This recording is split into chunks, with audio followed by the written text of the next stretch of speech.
Happy Sunday semua. Tema yang akan dibahas hari ini adalah 3 berkat kekudusan bagi generasi Yeremia. Ini adalah hari-hari yang sangat menentukan bagi umat Tuhan di akhir zaman, di mana semua orang sedang ada dalam kondisi yang tidak menentu karena pandemi yang melanda seluruh dunia. Dengan adanya situasi seperti ini, kita sebagai umat Tuhan dihadapi dengan 2 pilihan. Kita bisa menyerah kepada keadaan di sekeliling kita, atau kita bisa bangkit dan melakukan kehendak Tuhan pada zaman ini. Salah satu kehendak Tuhan pada zaman now adalah Dia akan membangkitkan sebuah generasi yang disebut sebagai generasi Yeremia. Ini adalah sebuah generasi anak-anak muda yang dipersiapkan untuk penuaian yang terbesar di akhir zaman ini. Ciri-ciri generasi Yeremia seperti yang disampaikan oleh gembala sidang kita adalah anak-anak muda yang dipenuhi dengan Roh Kudus, cinta mati-matian kepada Tuhan Yesus, tidak kompromi terhadap dosa, dan akan bergerak untuk memenangkan jiwa. Tuhan mempunyai rencana yang hebat untuk generasi ini. Namun iblis mengetahui hal tersebut. Oleh sebab itu, dia berusaha dengan segala macam cara untuk menghancurkan generasi ini dengan dosa dan segala daya tariknya. Ibrani 12 ayat 14 berkata, "Berusahalah hidup damai dengan semua orang dan kejarlah kekudusan, sebab tanpa kekudusan tidak seorang pun akan melihat Tuhan." Ayat di atas adalah bukti di antara begitu banyak firman Tuhan yang menunjukkan bahwa kekudusan adalah perintah dan syarat yang dari Tuhan kalau kita mau melihat kuasa dan kemuliaannya dinyatakan. Sebaliknya, dosa adalah penyebab utama gagalnya atau tertundanya rencana dan kehendak Tuhan di dalam kehidupan orang percaya. Sayangnya, banyak anak Tuhan tidak menyadari hal ini. Iblis akan selalu berusaha untuk menutupi kebenaran ini dengan berbagai tipu muslihatnya. Jadi apa sebenarnya yang iblis sedang berusaha untuk melakukan? Pertama-tama, iblis mau menghancurkan masa depan generasi Yeremia. Iblis memang tidak maha tahu, tetapi dia tentu mengetahui banyak hal. Dia mengetahui kekuatan dan kelemahan kita. Dan beberapa contoh senjata yang sering dipakai iblis melawan generasi muda adalah kekerasan, narkoba, imoralitas seksual, dan banyak hal lainnya. Lalu apakah yang terjadi ketika kehidupan generasi muda dikuasai oleh dosa? Yang pertama adalah hatinya menjadi keras. Hal pertama yang direbut iblis ketika seseorang hidup dalam dosa adalah hatinya. Sebab dosa menjauhkan kita dari Tuhan dan membuat kita dingin terhadap firman Tuhan. Kekerasan hati akan membuat kita susah untuk diajar dan dibentuk oleh kebenaran firman. Yang kedua adalah hidupnya tidak menjadi maksimal. Yohanes 15 ayat 5 berkata, "Akulah pokok anggur dan kamulah ranting-rantingnya. Barang siapa tinggal di dalam aku dan aku di dalam dia, ia akan berbuah banyak, sebab di luar aku, kamu tidak dapat berbuat apa-apa." Kehendaknya adalah supaya kita hidup dalam segala kelimpahan, baik jasmani maupun rohani. Tetapi dosa menjauhkan kita dari semua itu. Tetapi pilihannya ada di tangan kita masing-masing. Mari kita menabur yang baik, maka kita akan menuai keberhasilan dan kebaikan bagi kemuliaannya. Yang ketiga adalah kebinasaan kekal. Dosa pada akhirnya akan membawa kita kepada kematian, yaitu hukuman yang kekal di neraka. Banyak orang sekarang bersembunyi di balik pengajaran yang berkata, sekali selamat tetap selamat.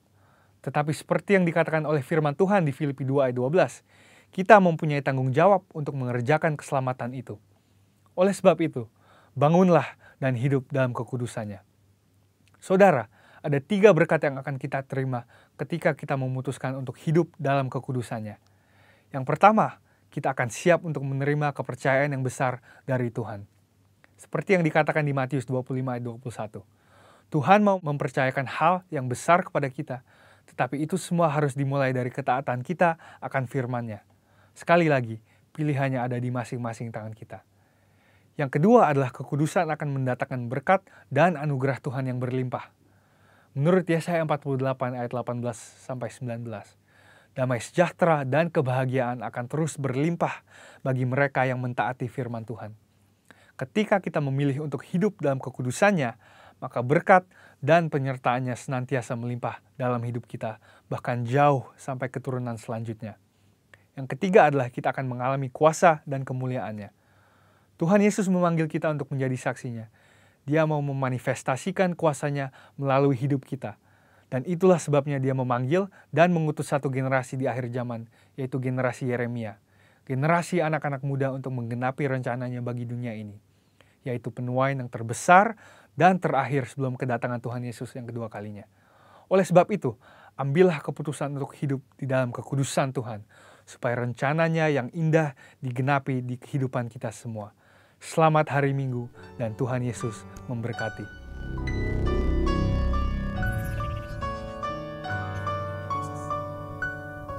Shalom saudara, apa kabar? Saya percaya bahwa saudara di rumah merasakan kebaikan Tuhan. Amin. Mari saudara siapkan hati pikiran kita mau datang sama Tuhan dengan kerinduan hati kita mau persembahkan yang terbaik buat Tuhan.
berikan yang terbaik hanya bagi nama Tuhan. Kita mau bawa rasa syukur kita sama Tuhan.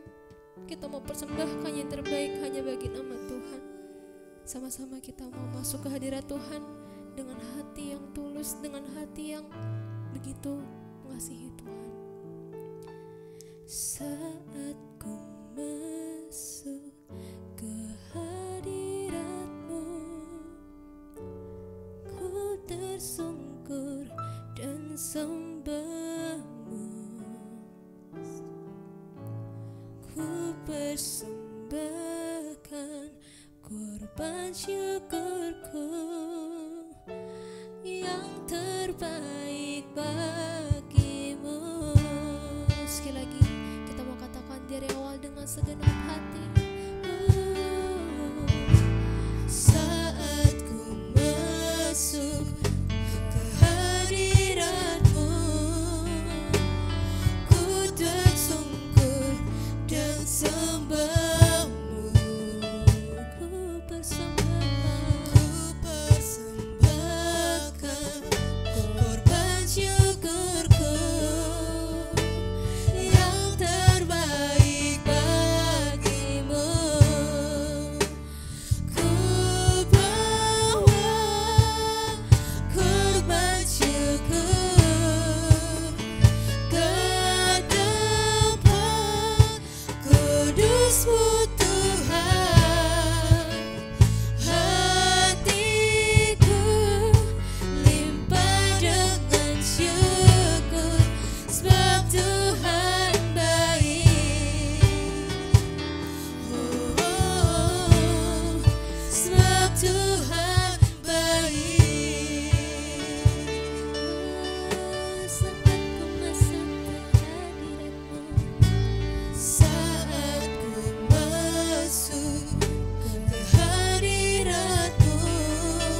Kekudusanmu melingkupiku,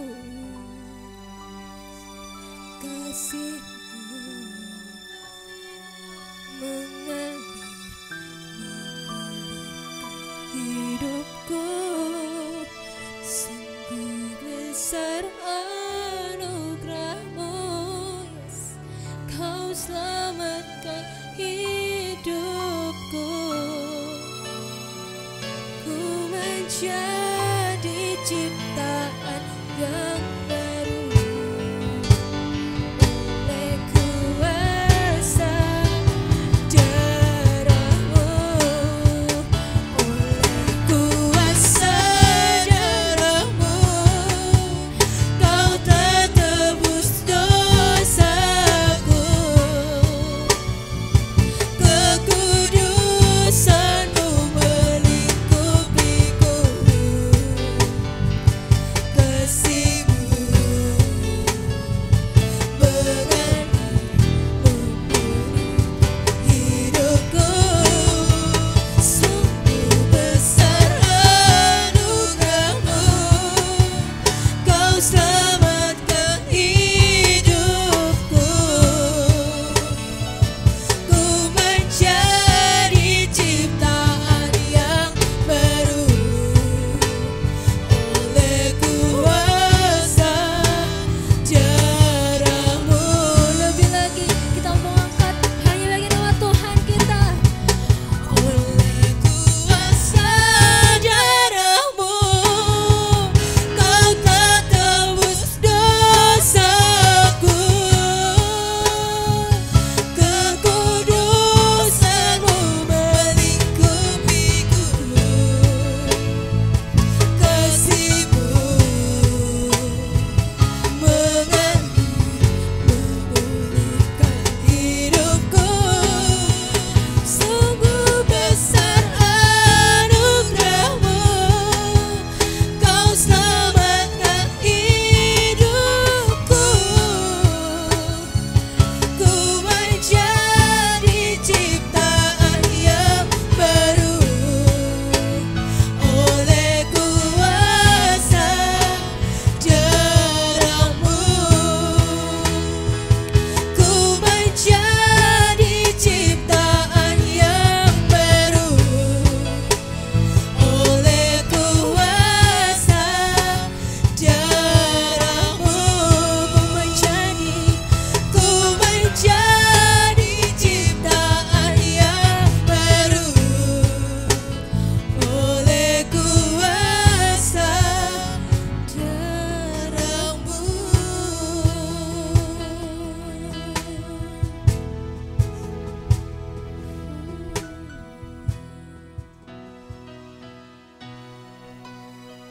Mari saudara, kita memujikan lagu ini dengan sukacita. Sorakan wuh. Asik. Haleluya.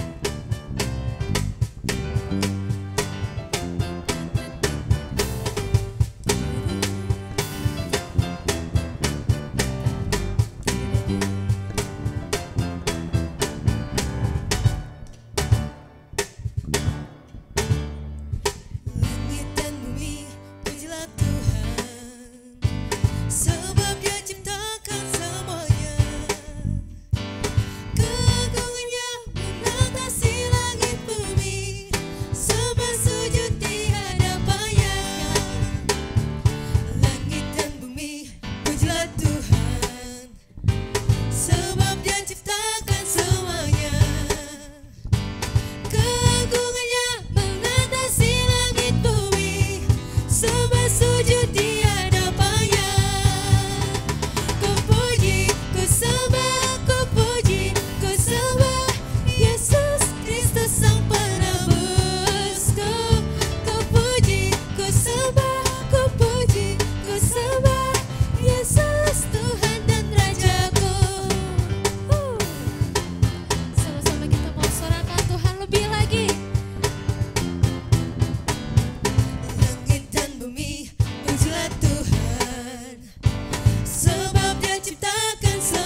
Kita percaya bahwa Tuhan mampu lakukan perkara-perkara yang ajaib buat kehidupan kita.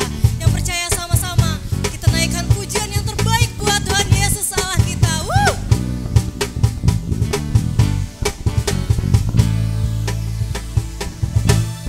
Apa yang tak pernah dilihat mata, yang tak pernah didengar telinga, yang tak pernah timbul di dalam hati, semua disediakannya bagi yang mengasihi. Sekali lagi kita katakan, apa yang tak pernah dilihat mata, yang tak pernah didengar telinga, yang tak pernah timbul di dalam hati, semua disediakannya bagi yang mengasihi Dia. Mari sama-sama yang percaya. Allah sanggup melakukan segala perkara, dulu, sekarang, dan selamanya. Kuasanya tidak berubah. Allah sanggup melakukan segala perkara, dulu, sekarang, dan selamanya. Kuasanya tak berubah. Mari serukan, sama-sama nyatakan.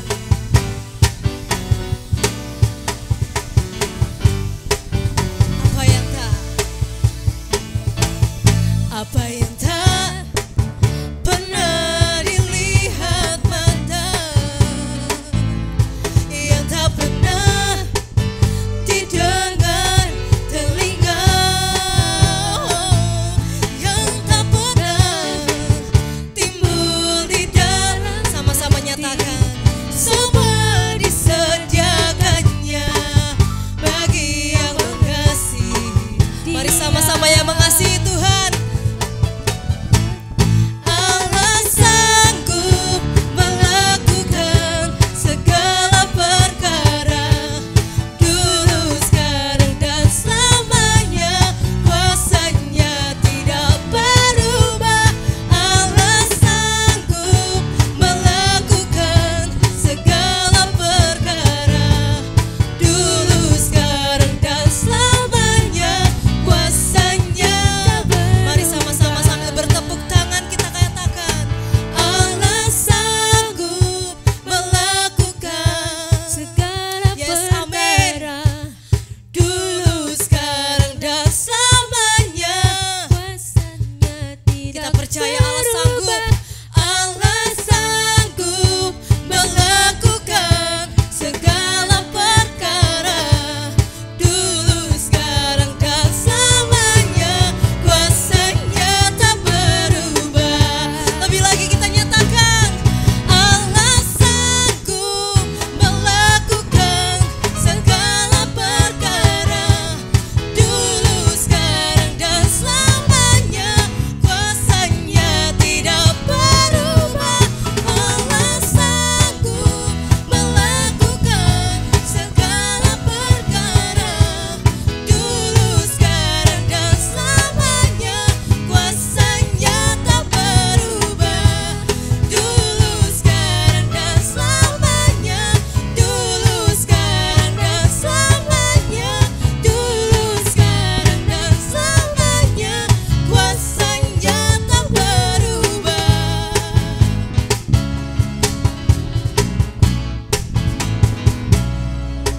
Berikan tepuk tangan yang terbaik buat Tuhan Yesus Allah kita. Terima kasih Tuhan buat setiap penyertaan-Mu dalam kehidupan kami Tuhan. Kami percaya Tuhan Kau Allah yang setia, yang gak pernah meninggalkan setiap kami. Sebelum kami mendengar Tuhan sebagian dari kebenaran firman-Mu Tuhan, kami mau naikkan Tuhan satu lagi Tuhan pujian penyembahan kami buat Engkau. Biar Tuhan apa yang kami bawa Tuhan sungguh berkenan di hadapan-Mu. Hanya dalam nama Tuhan Yesus Yesus kami sudah berdoa dan mengucap syukur. Haleluya. Amin.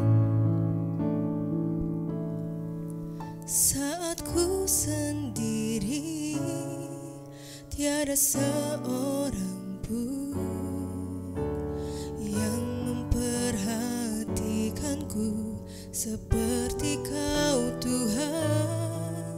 Saat ku berjalan dalam lembah gelap, ku percaya Kau selalu sertaku. Saat ku sendiri, tiada seorang pun yang memperhatikanku seperti Kau Tuhan. Saat ku berjalan dalam lembah gelap, ku percaya Kau selalu sertaku. Tangan kuat yang memegangku selalu menuntutku. Ku tak mau jalan sendiri. Yesus, ku perlu kasih-Mu, ku perlu kuasa-Mu sampai akhir hidupku.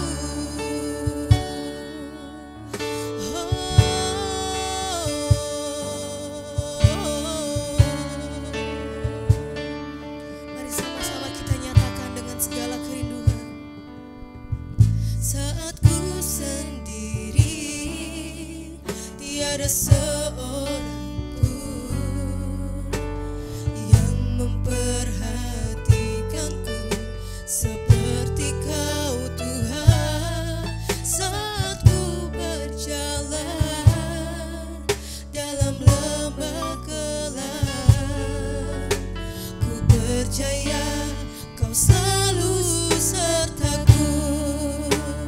Tangan kuat yang memegangku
sebentar lagi Tuhan kami akan mendengar Tuhan sebagian dari kebenaran firman-Mu Tuhan. Biar Tuhan Kau yang lembutkan hati setiap kami Tuhan. Sampaikan Tuhan pesan-Mu Tuhan, isi hati-Mu Tuhan. Melalui hamba-Mu Tuhan, perlengkapi hamba-Mu ini Tuhan, urapan-Mu turun atas hamba-Mu ini Tuhan. Terima kasih Bapa, kami siap mendengar firman-Mu hanya dalam nama Tuhan Yesus. Kami sudah berdoa dan mengucap syukur, sama-sama kita katakan amin.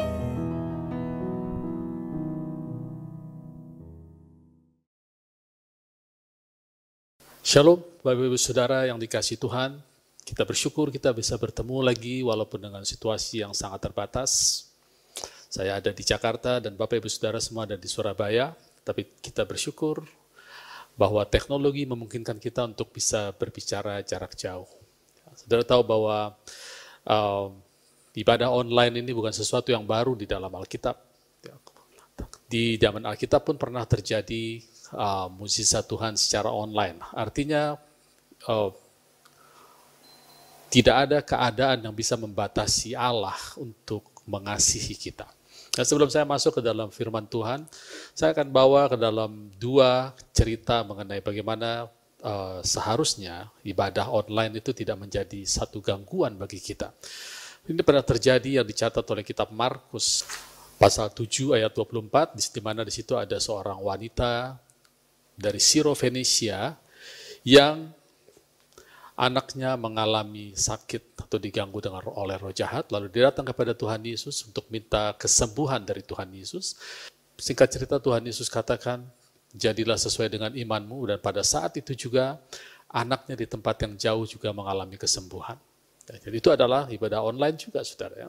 Kemudian ada lagi yang dicatat oleh Yohanes pasal 4 ayat 46, di situ ada cerita mengenai Yesus menyembuhkan anak seorang pegawai istana.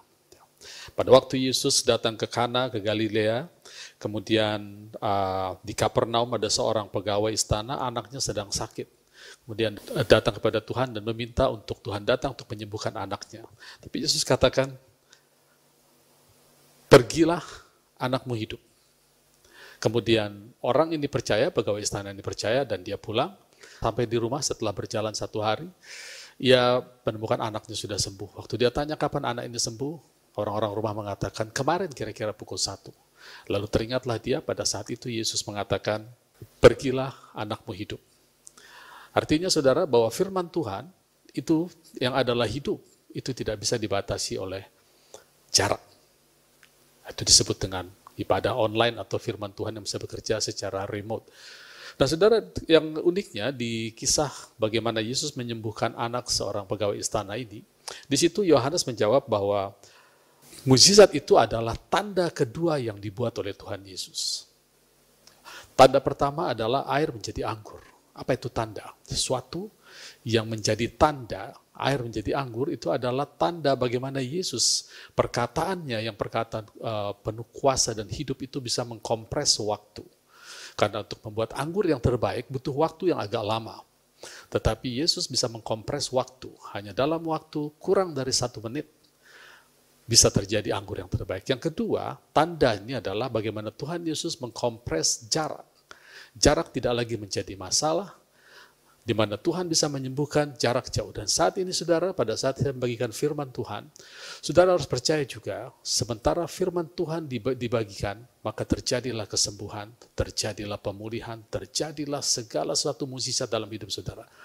Karena perkataan Allah menurut Yohanes 6 ayat 63, perkataannya adalah roh dan hidup. Itu tidak bisa dibatasi oleh apapun. Itu sebabnya saudara, hidup kita di dalam Tuhan itu akan selalu bertambah baik selama kita bergaul dengan roh dan hidup itu. Selalu bertambah baik. Nah, beberapa teman saya tanya, apakah sekarang dan keadaan pandemi kita ibadah tidak bisa bertemu di gereja, keadaan semakin buruk? Tidak. Di dalam Tuhan segala sesuatu selalu bertambah baik. Coba kita buka ayatnya di Pengkhotbah 7 ayat 10. Janganlah mengatakan mengapa zaman dulu lebih baik daripada zaman sekarang. Mengapa? Karena bukannya berdasarkan hikmat engkau menanyakan itu. Bukan berdasarkan hikmat. Nah, sekarang apa itu yang dimaksud hikmat? Bagi kita umat perjanjian baru, hikmat adalah Kristus. Kristus adalah hidup kita, satu kehidupan yang ilahi, supernatural. Karena 1 Korintus 1 ayat 30 katakan, tetapi oleh Dia kamu berada dalam Kristus Yesus, yang oleh Allah telah menjadi hikmat bagi kita. Sudah perhatikan ini dalam sekali, karena oleh Allah kita telah berada di dalam Kristus Yesus. Kristus artinya pengurapan. Ya, setiap kali saudara ketemu kata Kristus, Bapak Ibu Saudara bisa terjemahkan langsung menjadi pengurapan, karena Kristus memang artinya pengurapan. Ya, hidup adalah Kristus, hidup adalah pengurapan. Ya. Jadi di dalam Allah kita ada di dalam urapan, dan urapan itu tinggal tetap, tidak keluar masuk. Yang oleh Allah urapan itu menjadi hikmat bagi kita. Jadi kalau kita hidup di dalam Kristus, kita tidak bisa mengatakan bahwa hari yang lalu itu lebih baik dari sekarang. Tidak, karena Amsal katakan, karena bukan berdasarkan hikmat engkau mengatakan itu. Kalau di dalam hikmat, di dalam Kristus, kita mengatakan hidupku akan menjadi lebih baik. Nah, kali ini saya akan bicara mengenai mengapa Tuhan Yesus harus datang ke dunia, dan yang kedua setelah dia datang, dia pergi.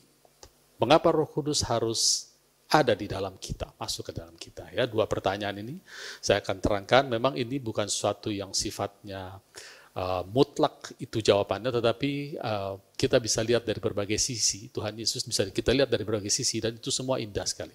Dan ini sekarang satu sisi yang akan saya kupas untuk kita bisa melihat betapa indahnya kita hidup di dalam Kristus Yesus. Nah, saudara tahu, orang bilang begini, bahwa hidup di dalam Kristus itu mudah dibandingkan hidup di bawah hukum Taurat, karena hukum Taurat itu ada 630 aturan, gitu ya. Dan 2 Korintus 3 mengatakan hukum Taurat itu adalah kemuliaan yang membawa kepada kematian. Wah, mengerikan ya, kemuliaan yang membawa kepada kematian. Lalu mereka katakan bahwa hidup dalam Tuhan itu dalam kasih karunia adalah lebih mudah. Saya tidak katakan seperti itu adalah half truth, saudara ya. Karena kalau kita lihat hukum Taurat itu ada 630 aturan, ketetapan, kemudian perintah-perintah. Maka di dalam kasih karunia perjanjian baru itu ada 1000 lebih aturan, ketetapan, perintah-perintah. Semua itu adalah perkataan Tuhan. Ya. Dari mana Pak JP tahu bahwa itu ada 1000 lebih? Saudara tinggal googling saja ya, tidak usah dihitung ulang. Tapi kalau mau hitung lagi silakan, banyak sekali saudara. Dan kalau dikatakan lebih sulit dong hidup di bawah kasih karunia atau di bawah perjanjian baru, ya dan tidak. Lebih sulit kalau kita menjalaninya dengan hidup flesh kita. Artinya kita mempertahankan kedagingan kita. Tuhan Yesus katakan, barang siapa yang mempertahankan nyawanya, life-nya, hidupnya yang di bawah, dia akan kehilangan nyawanya. Tetapi barang siapa yang kehilangan nyawanya karena aku, kata Tuhan, ya, kehilangan nyawanya karena aku. Mengapa karena aku? Karena aku datang membawa hidup. Tuhan Yesus katakan seperti itu. Jadi orang yang kehilangan hidupnya yang normal, yang biasa, tapi menjalani hidup yang baru yang disebut Kristus, maka dia akan hidup. Ya, kehilangan nyawanya karena aku, maka ia akan hidup. Mengapa hidup? Karena aku datang membawa hidup, kata Tuhan Yesus. Jadi saudara, kalau kita menjalani hidup di dalam perjanjian baru, segala ketetapan Tuhan, segala perintah-perintah Tuhan dengan Kristus, maka menurut Matius 11 ayat 28-29, hidup itu menjadi enak, ringan. Kita belajar dari satu pribadi yang lemah lembut. Ya, enak, ringan, nyaman. Tapi kalau kita jalani dengan kehidupan agamawi, itu akan lebih keras dari hukum Taurat. Bayangkan saudara, hukum Taurat bilang jangan membunuh. Kita membenci saudara, kita sudah membunuh. Hukum Taurat bilang jangan berzina, tapi dalam pikiran, kita berpikir, kita sudah melakukan. Ya. Ditampar pipi kiri, kasih pipi kanan. Itu semua perintah-perintah. Saudara mau tahu bahwa perintah-perintah Tuhan itu, ya, perintah-perintah Tuhan itu bukan hanya satu, tapi banyak. Saudara, kalau kita lihat di Mazmur pasal 119, ya, di sini dikatakan, Mazmur pasal 119 itu ada sekitar 176 ayat. Dan setiap ayat itu selalu ada hukum-hukum, perintah-perintah, aturan-aturan Tuhan. Saya baca beberapa ayat permulaannya, nanti Bapak Ibu Saudara bisa baca di rumah lebih lengkap lagi.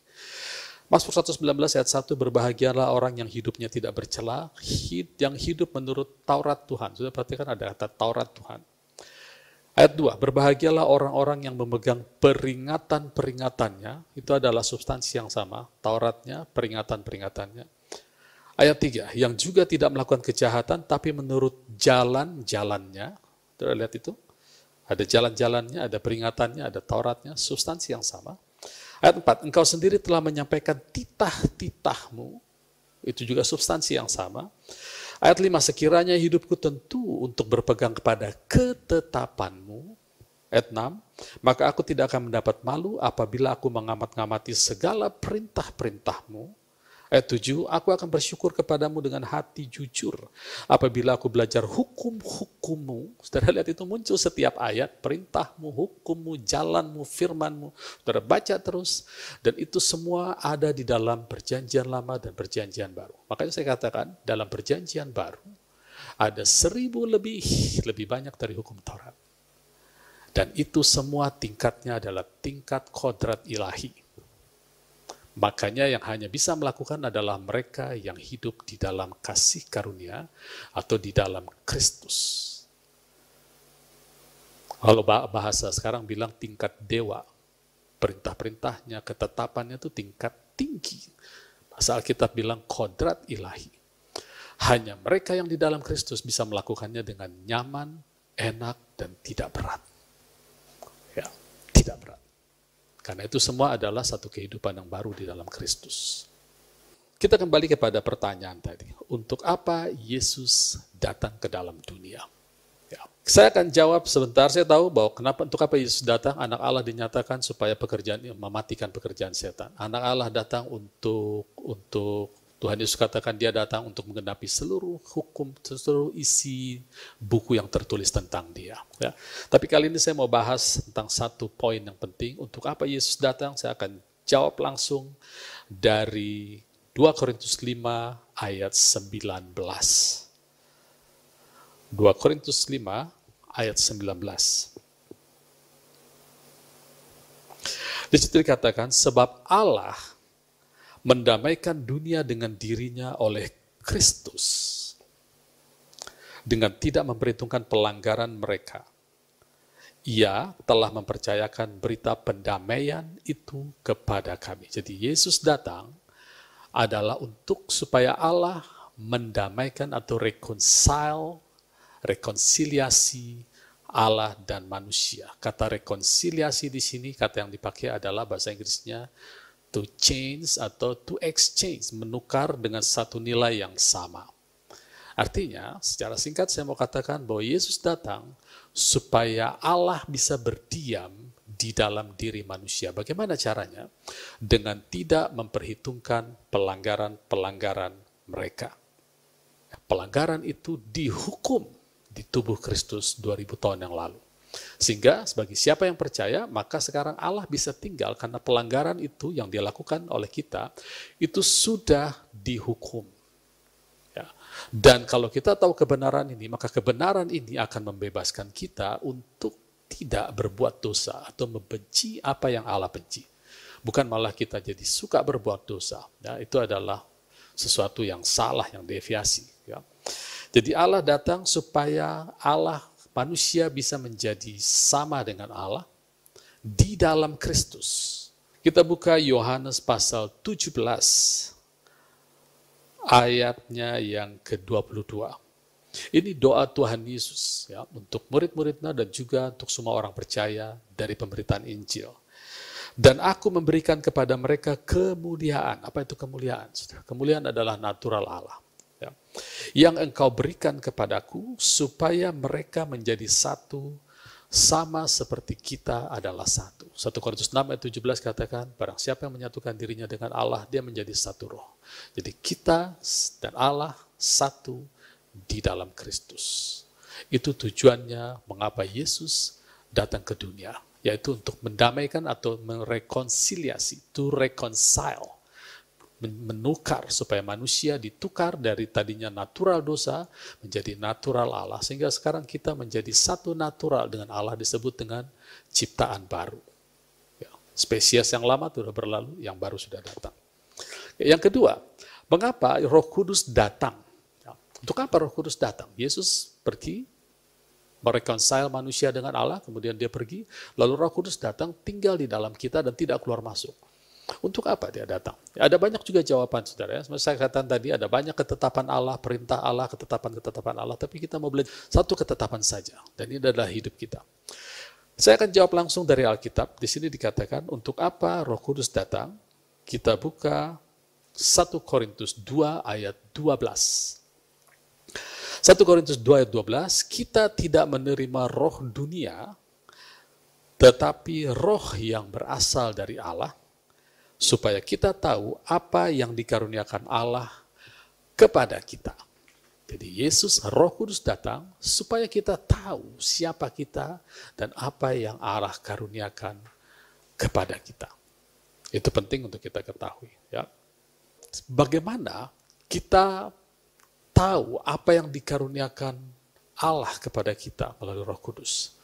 Nah, satu-satunya cara adalah dengan membaharui pikiran kita. Kita bergaul dengan Alkitab. Karena Roh Kudus yang ada di dalam kita itu adalah rohnya Yesus juga.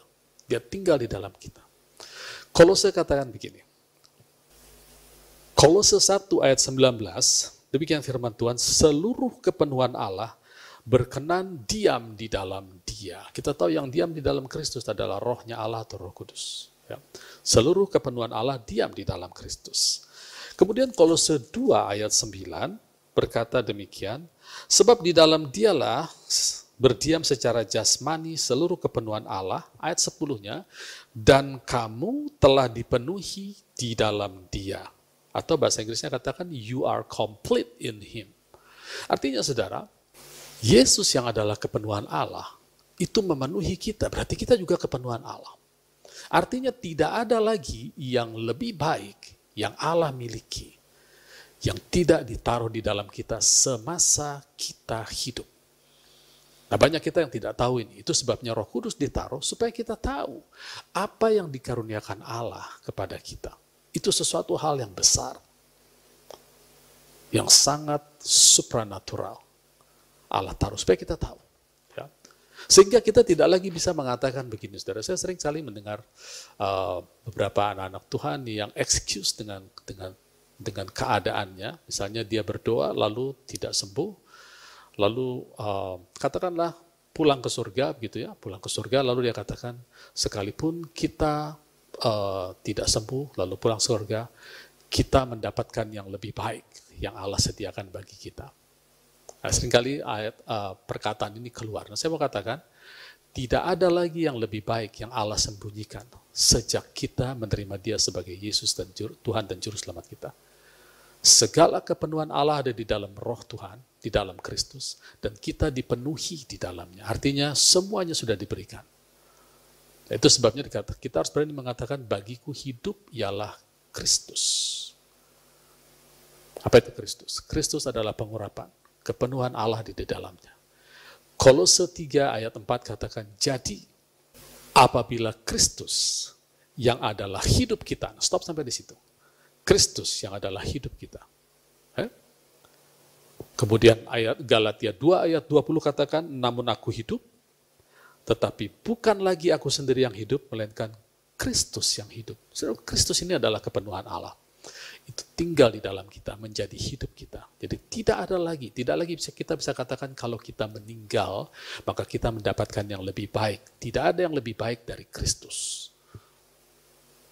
Lalu apa artinya Pak? Ayat mengatakan bahwa bagiku hidup adalah Kristus, mati adalah keuntungan. Bukankah keuntungan itu sesuatu yang lebih baik Pak?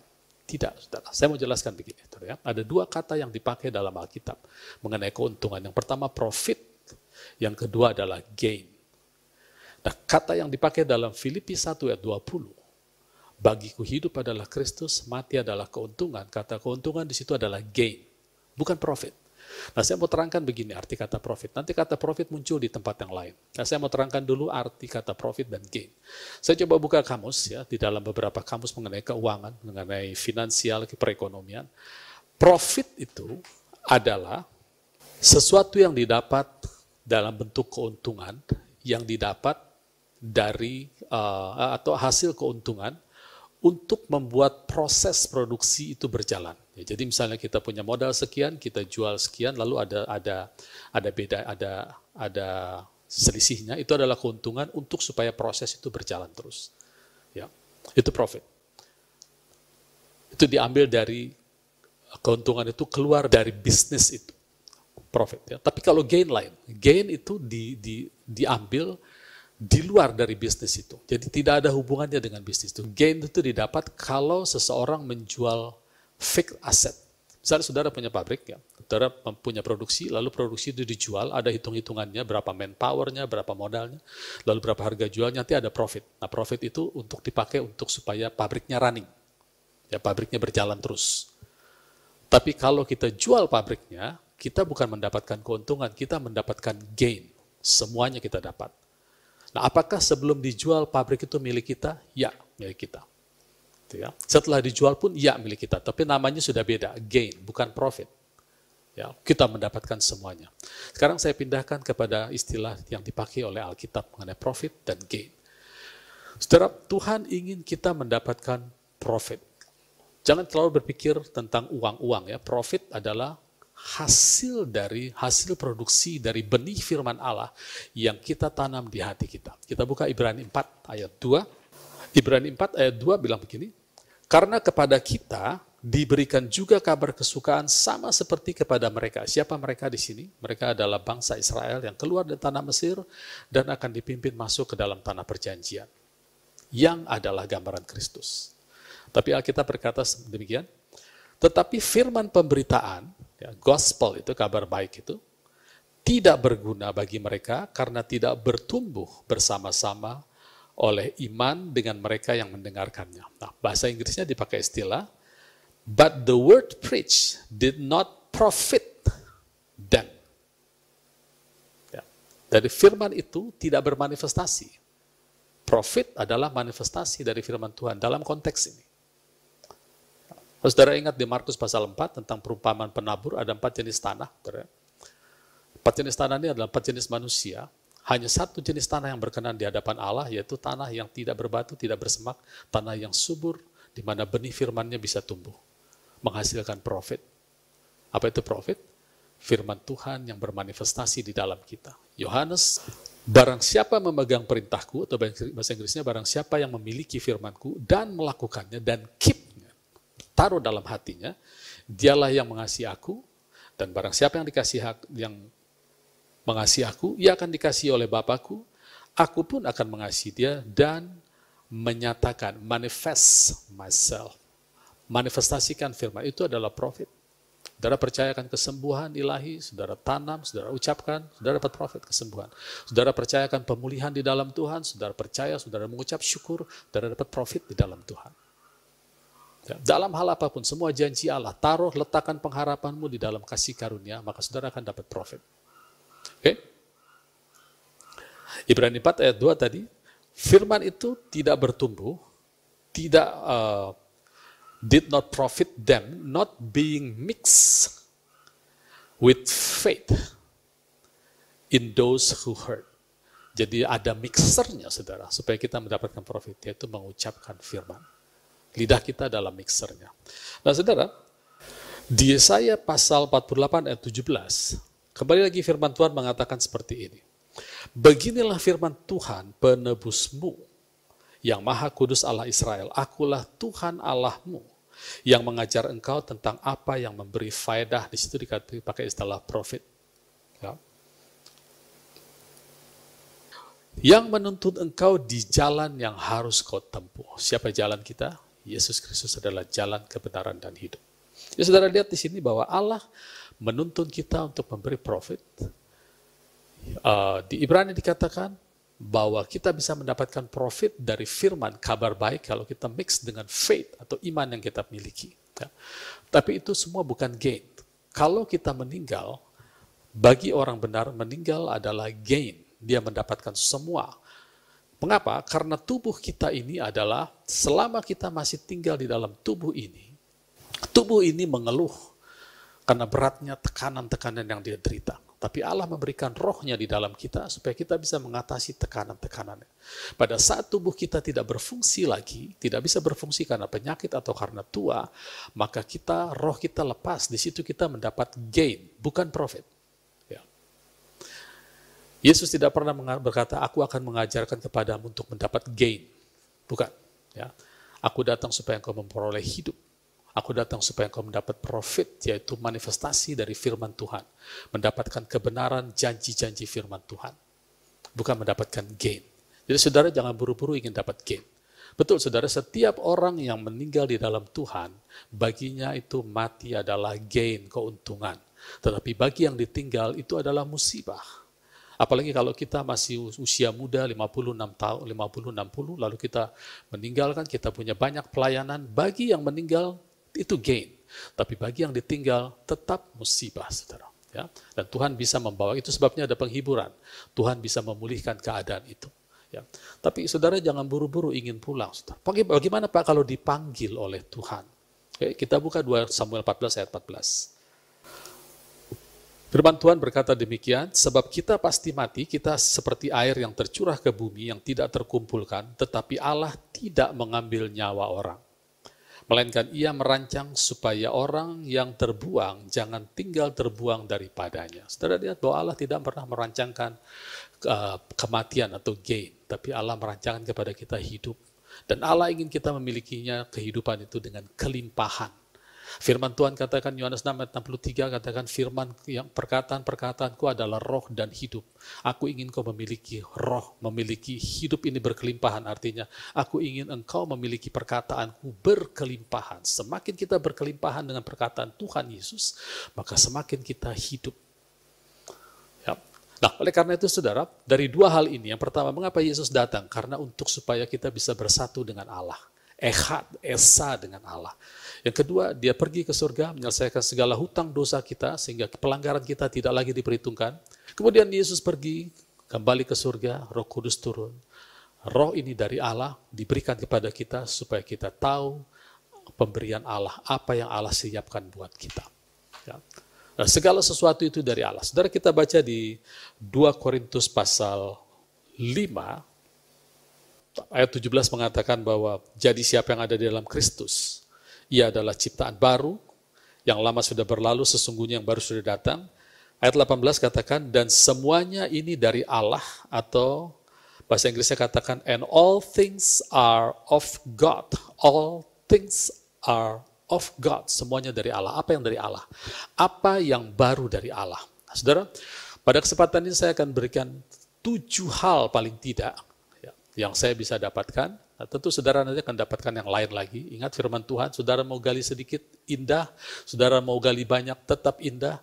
Satu kata dari firman Tuhan bisa membuat kita hidup, kita sembuh, dan kita berkelimpahan. Saya mau berikan 7 paling tidak. Ya, jadi tidak terpaku bahwa ini adalah doktrin, satu-satunya doktrin, tidak. Saya mau berikan 7, saudara bisa dapatkan lebih dari situ. Ya. Yang pertama saudara, semua ini adalah dari Allah. Apa saja yang dari Allah yang baru, semuanya dari Allah. Termasuk desire, kalau saudara bergaul sama Tuhan, saudara punya desire, saudara punya keinginan, lakukanlah. Karena firman Tuhan katakan, apa yang kau pegang dengan tanganmu, kau akan berhasil. Ya, semua dari Allah. Yang pertama saudara, pada saat kita ada di dalam Kristus, kita memiliki nama yang baru. Yang pertama adalah nama yang baru. Ya. Di Wahyu pasal 2 ayat 17, Tuhan Yesus berkata di sini, siapa bertelinga hendaklah ia mendengarkan apa yang dikatakan Roh kepada jemaat-jemaat. Ya, jadi setiap jemaat Tuhan bisa mendengar suara Roh, tidak harus pendetanya. Ya. Barang siapa menang kepadanya akan kuberikan dari mana yang tersembunyi. Ya, mana yang tersembunyi. Saudara bisa dapat pewahyuan. Dan aku akan mengaruniakan kepadanya batu putih, di atasnya tertulis nama baru yang tidak diketahui oleh siapapun, selain oleh yang menerimanya. Jadi, saudara menerima nama baru. Kemudian di Efesus 3 ayat 15, Ayat 14 kita mulai baca, itu sebabnya aku sujud kepada Bapa yang daripadanya semua turunan di dalam surga dan di atas bumi menerima namanya yang sama. Jadi mereka yang sudah mendahului kita di surga dan kita yang masih ada di bumi, kita satu tubuh di dalam Kristus, kita menerima nama kita masing-masing. Jadi di dalam Kristus saudara punya nama yang baru. Nah saudara, bagaimana kita aplikasikan ini di dalam hidup kita? Mazmur 138 ayat 2b, saya bacakan, sebab kau buat namamu dan janjimu melebihi segala sesuatu. Saudara, saya yakin bacakan ini dari versi King James yang lebih tepat ke bahasa aslinya. Di sini dikatakan, for thou hast magnified thy word, firman, above thy name. Jadi Allah meninggikan firman-Nya. Yohanes 1 katakan, pada mulanya firman, firman itu bersama-sama dengan Allah dan firman itu adalah Allah. Allah meninggikan dan firman itu menjadi manusia. Allah meninggikan firman-Nya di atas nama-namanya. Dan tentunya kita setiap manusia seperti itu, saudara ya. Kalau kita punya nama, kita katakanlah kita orang ternama, katakan seorang menteri, dia akan menjaga perkataannya. Yang kedua, di dalam Kristus kita mempunyai new life atau hidup yang baru. Ya, ayatnya tadi sudah saya sebutkan bahwa kapan kita mendapatkan hidup yang baru? Yohanes 5 ayat 24. Aku berkata kepadamu sesungguhnya, barang siapa mendengar perkataanku dan percaya kepada Dia yang mengutus aku, ia mempunyai hidup kekal dan tidak turut dihukum. Sebab apa? Sebab ia sudah pindah dari dalam maut ke dalam hidup. Jadi kita punya hidup yang baru. Disebut dengan hidup Kristus. Yohanes 17 ayat 3. Inilah hidup yang kekal itu, yaitu bahwa mereka mengenal Engkau satu-satunya Allah yang benar dan mengenal Yesus Kristus yang telah Engkau utus. Jadi hidup kekal atau hidup baru itu kita miliki sejak kita menerima Kristus sebagai juru selamat pribadi kita. Kemudian yang ketiga, kita mempunyai tempat yang baru atau new place. Kolose 1 ayat 13. Ia telah melepaskan kita dari kuasa kegelapan dan memindahkan kita ke dalam kerajaan anaknya yang kekasih. Jadi kita sudah dipindahkan ke dalam kerajaannya. Kerajaan Allah ada di dalam kita, Kristus ada di dalam kita, maka kita memiliki tempat yang baru, yaitu kerajaan Allah. Dan tubuh kita ini adalah bait Allah, atau tubuh kita ini adalah teritorial kerajaan Allah. Kita punya hukum-hukum yang baru, nanti saya akan masuk ke situ. Ya. Jadi sebagaimana halnya dengan kedutaan besar, saudara, di Indonesia ada kedutaan besar negara-negara lain, rumah atau bangunan tempat di mana kedutaan itu berada, itu adalah teritorial negara mereka. Kita tidak bisa masuk menerobos, sekalipun kita bangsa Indonesia di sini tidak bisa masuk ke dalam dengan sesuka kita, karena ada aturan yang berlaku sesuai dengan aturan kerajaan mereka. Demikian juga dengan tubuh kita yang adalah bait Allah yang kudus. Ini adalah teritorial kerajaan Allah. Tidak boleh ada sakit penyakit atau kemiskinan atau tekanan dari roh jahat yang bisa merajalela di dalam tubuh, roh, dan jiwa kita. Tidak bisa. Ya. Itu sebabnya kita harus tahu tentang hal itu. Itu sebabnya Roh Kudus ditaruh dalam kita. Supaya kita tahu. Karena firman Tuhan katakan umatku binasa karena kurang pengenalan. Oke, kita mempunyai tempat yang baru. Kemudian yang keempat, kita mempunyai pekerjaan yang baru. New job. Di Efesus pasal 2 ayat 10, firman Tuhan berkata demikian, karena kita ini buatan Allah, kita dibuat menjadi kebenaran Allah, diciptakan di dalam satu kehidupan yang baru, yaitu Yesus Kristus, untuk melakukan pekerjaan yang baru, pekerjaan yang baik. Allah menyiapkan pekerjaan itu, dan Ia mau supaya kita hidup di dalamnya. Apa itu pekerjaannya? Kita buka di Yohanes 6 ayat 29. Satu kali, orang banyak berkata kepada Yesus, bertanya, apakah yang harus kami perbuat supaya kami mengerjakan pekerjaan yang dikehendaki Allah? Lalu Yesus menjawab mereka, inilah pekerjaan yang dikehendaki Allah, yaitu hendaklah kamu percaya kepada Dia yang telah diutus Allah. Kita percaya itu adalah pekerjaan utama kita. Kita percaya kepada firman, firman itu punya belief system sendiri, kita punya belief system sendiri, Tuhan ingin belief system kita, percaya kita hanya kepada belief systemnya Allah yang disebut dengan iman. Kalau percaya kita sama dengan iman, maka itu kita bekerja sesuai dengan apa yang Allah ingin. Jadi pekerjaan kita adalah percaya kepada firman Tuhan. Kita percaya itu disebut transformasi pikiran. Di Efesus 4 ayat 23, disitu dikatakan supaya kamu dibaharui dalam roh dan pikiranmu, tapi dalam bahasa Inggris dikatakan to be renewed in the spirit of mind. Jadi bukan sekedar pembaharuan pikiran, tapi pembaharuan spirit of mind. Jadi pikiran kita itu ada spiritnya. Tidak sekedar dibaharui oleh pikiran, tapi dibaharui oleh spirit of mind. Kalau pembaharuan pikiran itu baik saja saudara, positif, tapi belum tentu itu dari Allah, dan itu tidak menghidupkan kalau tidak dari Allah. Ya. Contohnya saya kembali ke masalah tadi, kalau ada saudara kita yang pulang ke surga, meninggal karena sakit atau karena tua, lalu biasanya ada dari kita yang berkata demikian, Tuhan lebih sayang kepada saudara A yang meninggal ini, itu sebabnya sekarang dia dipanggil. Ya, nomor satu kita tahu Tuhan tidak panggil orang, tapi seorang pulang rohnya karena tubuhnya mengalami masalah, tidak bisa berfungsi dengan baik sehingga rohnya harus pergi. Ya. Nah, orang mengatakan Tuhan lebih mengasihi orang ini sehingga dia dipanggil pulang. Nah, saudara tahu itu adalah renewing mind, sehingga orang dihibur. Ya, dihibur artinya tidak sedih karena toh pulangnya menghadap Bapa. Tapi sebetulnya itu bukan spirit of mind. Karena saudara, kalau kita katakan bahwa Tuhan lebih mengasihi orang yang meninggal ini sehingga dia pulang ke surga, maka jauh di dalam lubuk hati kita akan terbentuk satu pikiran bahwa jangan mau dikasihi Tuhan berlebihan. Karena nanti akan meninggal duluan. Betul ya? Betul ya? Nah, ini adalah sesuatu yang tidak sama dengan firman Tuhan. Mengapa? Karena saudara tahu berapa besar kasih Allah kepada kita semua.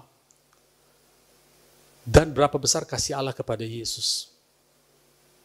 Alkitab katakan itu sama. Yohanes pasal 17. Ayat 23. Aku di dalam mereka dan engkau di dalam aku, supaya mereka sempurna menjadi satu, agar dunia tahu bahwa engkau telah mengutus aku dan bahwa engkau mengasihi mereka sama seperti engkau mengasihi aku, kata Tuhan Yesus. Jadi takaran kasih yang Allah berikan kepada Yesus dan takaran kasih yang Allah berikan kepada kita di dalam Yesus itu sama. Jadi bukan karena Allah mengasihi seseorang lebih dari yang lain sehingga orang itu dipanggil pulang duluan. Tidak, saudara. Itu kalau kita bicara renewing mind, itu terjadi semua di dalam banyak ibadah-ibadah penghiburan, saya dengar seperti itu. Tapi kalau bicara renewing spirit of mind, harus sama dengan spiritnya Allah, dengan firman Tuhan. Seperti waktu kita bicara hikmat, Alkitab juga mengatakan supaya Allah memberikan the spirit of wisdom. Bukan sekedar wisdom, the spirit of wisdom. Spiritnya yang penting. Ya. Oke, jadi setelah kita bicara mengenai new job, yang kelima, kita di dalam Kristus kita memiliki new citizenship atau keluarga negara yang baru. Filipi 3 ayat 20.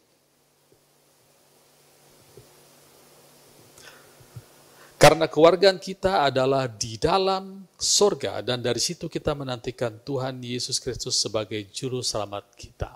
Jadi kewargaan kita di dalam sorga. Dalam bahasa Inggris dikatakan conversation kita, lifestyle kita. Apa artinya, saudara? Artinya, saudara, bahwa hidup kita ada di bawah aturan-aturan sorga. Jadi kalau kita mengalami sesuatu yang menekan di dalam dunia ini, ya bayangkan saja, saudara, roh kita di sorga. Kita di sini, roh kita di sorga. Dan saya memberitahu ini masalah yang banyak dihadapi oleh banyak orang Kristen, termasuk saya dulu, bahwa kita mudah sekali mengakui bahwa Yesus ada di sorga, tapi Yesus juga ada di hati kita, rohnya. Ya. Itu mudah kita akui. Tetapi mengakui bahwa kita ada di sini, tetapi kita juga ada di sorga, itu problem, saudara. Ya. Banyak sekali kita mengalami masalah di pengertian seperti ini. Yesus ada di sorga, tapi dia juga ada. Roh Kudus ada di sorga, Roh Kudus juga ada dalam kita. Tidak masalah. Ya. Tapi waktu kita berkata, aku ada di bumi, tetapi aku juga ada di surga, itu masalah bagi kita. Padahal itu adalah kebenaran. Tuhan Yesus pernah berkata seperti itu di Yohanes pasal 3. Ayat 13. Tidak ada seorang pun yang telah naik ke surga selain daripada dia yang telah turun dari surga, yaitu anak manusia. Bahasa Inggrisnya bilang begini, ya, tidak ada seorang pun naik ke surga, tetapi dia yang sudah turun dari surga, even the Son of Man which is in heaven. Padahal dia saat itu ada di Yerusalem. Dia katakan bahkan, tidak ada orang bisa naik ke surga selain dia yang turun dari surga, yaitu anak manusia yang sekarang ada di surga. Harusnya kita dengan kata-kata yang sama, kita harus berani mengatakan itu juga. Bahwa kita sekarang ada di surga. Ya, posisi kita ada di surga. Efesus pasal 1 ayat 18 berkata demikian, pasal 1 ayat 19, betapa hebat kuasanya bagi kita yang percaya sesuai dengan kekuatan kuasanya yang dikerjakan di dalam Kristus dengan membangkitkan dia dari antara orang mati dan mendudukan dia di sebelah kanannya di surga. Jadi Tuhan Yesus ada di surga. Kemudian di pasal 2 ayat 6, di dalam Kristus Yesus, Ia telah membangkitkan kita juga dan memberi tempat bersama-sama dengan Dia di surga. Ya. Nah kalau kita kembali ke Efesus pasal 1, surganya di level mana ini ya? Ayat 19 berkata demikian, ayat 21 berkata demikian, jauh lebih tinggi dari segala pemerintah dan penguasa, kekuasaan, kerajaan, tiap-tiap nama yang dapat disebut, bukan hanya di dunia ini saja, melainkan di dunia yang akan datang. Jadi posisi Tuhan itu jauh di atas segala penguasa, roh-roh jahat, penghulu-penghulu di udara. Jauh di atas, dan kita didudukan bersama Yesus di atas. Itu sebabnya kita tidak perlu menengking-nengking roh jahat melihat ke atas, karena kita ada di atas mereka, saudara. Ya. Jadi saudara berdoa itu tidak perlu saudara untuk melawan penguasa di udara, karena saudara ada jauh di atas mereka bersama Tuhan Yesus. Ya. Jadi kalau di zaman dulu saya pernah dengar, entah benar entah tidak itu ya, ada orang-orang yang berdoa harus pakai sewa helikopter, karena mau lawan roh-roh jahat di udara. Kita secara roh ada di atas mereka, kita melihat ke bawah untuk menyuruh mereka turun. Bukan kita melihat ke atas gitu ya. Oke, itu adalah posisi kita yang baru, lalu di situ adalah citizenship kita juga yang baru. Lalu yang keenam, kita diberikan hati yang baru. Hati ini adalah tempatnya firman Tuhan bertumbuh. Di Yesaya 36 ayat 26. Kamu akan kuberikan hati yang baru dan roh yang baru dalam hatimu, dalam batinmu, dan aku akan menjauhkan dari tubuhmu hati yang keras dan kuberikan kepadamu hati yang taat. Saudara lihat semuanya dari Allah. Roh kita baru, hati kita baru untuk supaya kita bisa menyimpan firman Allah yang berkuasa menyelamatkan jiwa kita. Kemudian yang ketujuh, yang terakhir, kita diberikan pikiran yang baru, new mind. Ini disebut dengan pikiran Kristus. Saudara, Kristus ada di dalam kita semua. Dan Kristus ada versi tertulisnya, yaitu Alkitab yang kita pegang. Maka kita harus membaca Alkitab kita supaya pikiran Kristus menjadi pikiran kita. Jadi kita tidak lagi berkata jalanmu adalah jauh di atas jalanku, rencanamu jauh di atas rencanaku. Itu artinya kita belum selamat. Kalau kita sudah selamat, maka pikiran Allah, kenakanlah Kristus menjadi pikiran kita, menjadi hidup kita. 1 Korintus 2 ayat 16. Sebab siapakah yang mengetahui pikiran Tuhan sehingga ia dapat menasehati dia? Tetapi kami memiliki pikiran Kristus. Kemudian di 2 Timotius 1 ayat 7. Sebab Allah memberikan kepada kita bukan roh ketakutan, melainkan roh yang membangkitkan kekuatan, kasih, dan ketertiban. Di dalam versi King James dikatakan kekuatan, kasih, power, and of love, and of sound mind. Pikiran yang sehat. Itu adalah pikiran Kristus. Nah, saudara, kita lihat sekarang, kalau saya simpulkan di sini, kita ada di dalam Kristus, kita adalah ciptaan baru. Semua yang baru itu berasal dari Allah. Paling tidak kita belajar ada 7 hal yang baru. Yang pertama, kita punya nama baru, kita mempunyai hidup yang baru, kita mempunyai tempat yang baru, yaitu kerajaan Allah, kita mempunyai pekerjaan yang baru. Dari semua pekerjaan kita di dunia harusnya lahir dari pekerjaan kita yang satu ini, yaitu kita percaya kepada Tuhan.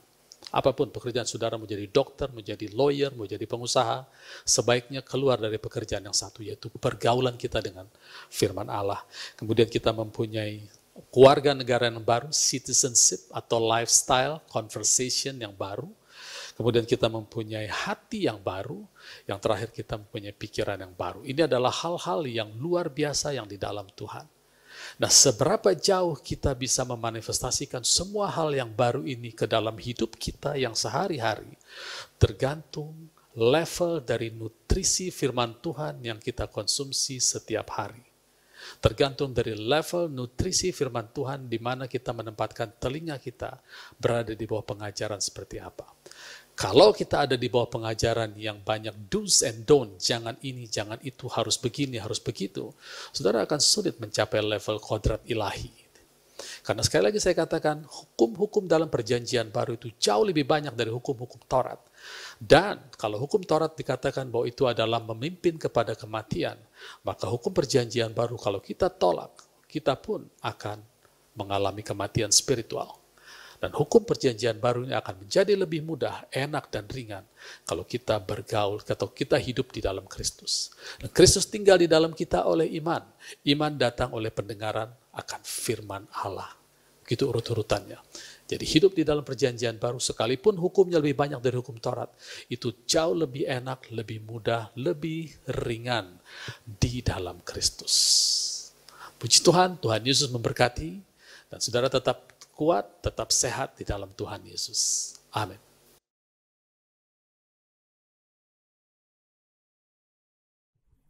Kita akan akhiri ibadah kita pada hari ini. Mari kita persiapkan hati kita untuk menerima berkat daripada Tuhan. Angkat kedua tanganmu dan arahkan hati dan pikiran kepada Tuhan Yesus dan siap menerima berkat daripada Tuhan.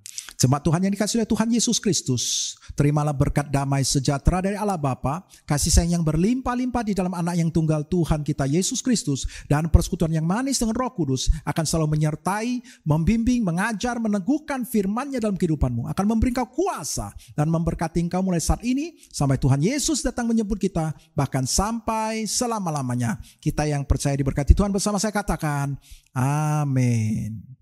Selamat hari Minggu, Tuhan Yesus memberkati.